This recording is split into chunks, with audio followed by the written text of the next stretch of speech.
This is Dan Zerbe on the second step. This is some of the parts. This is a valve, a bypass valve that comes with the solar panels.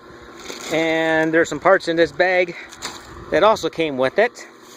And of course, an instruction sheet. They suggest using PVC or flexible hose to tie in. The problem we run into is with our Intex swimming pool is there's not enough hoses. So before you start, get yourself another 3.5-inch hose that goes from the outlet of your pool. The other end will tie into this PVC that we're laying out, plus the bypass valve. But one of the things we ran into, which is very important, is the 2-inch TA, which is a terminal adapter that fits into that flexible hose, happens to have a little bit of play in it. And I'm not sure you're going to see that on this very well when it's tight. So what we did is we went down to our local hardware store and was able to pick up some rings that will fit inside this end to make that connection extremely tight and leak proof. That is one of the problems you have with getting these lines tied into the PVC, is getting leaks. So what we did is we ran 2 lines. One's an output and one's a return line from the pool pump around to where we are going to locate our 2 solar panels. Of course, you see our PVC glues over here, and we put down 2 tarps just to protect the back side of those 2 solar panels at the moment. And as you noticed,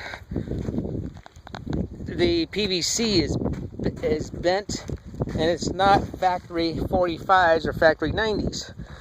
I'm also an electrical contractor, and we use heat blankets to bend our PVC on the site to get us the fittings that we need and the bending radius that we like, instead of the factory bends. So this allows us to bend them a lot, sweep them. This also helps reduce the water friction in the factory fittings. Well, what we're doing right now is I just cut 4 pieces of 1.5 inch PVC. We're going to put those in here and add a compression connector in here, so when fall comes around, we can disconnect this from the pool without having to worry about damaging the O-rings that we have in here. And then next year we just compress this back together, and we're also doing the same thing with the 1-inch on both ends at here and also at the solar panels, so that we can take them, unhook them from the PVC and drain them like you're required to put them in storage, and make sure you put them in storage someplace where it's dry and heated, because if they freeze over the week over this winter and you go and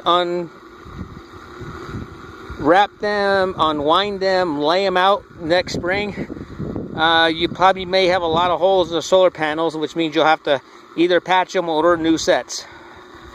So that's how we're resolving some of the leaking issues and the tear down and take down. So we'll give you a few more steps here as we continue, and we'll shoot these up on YouTube.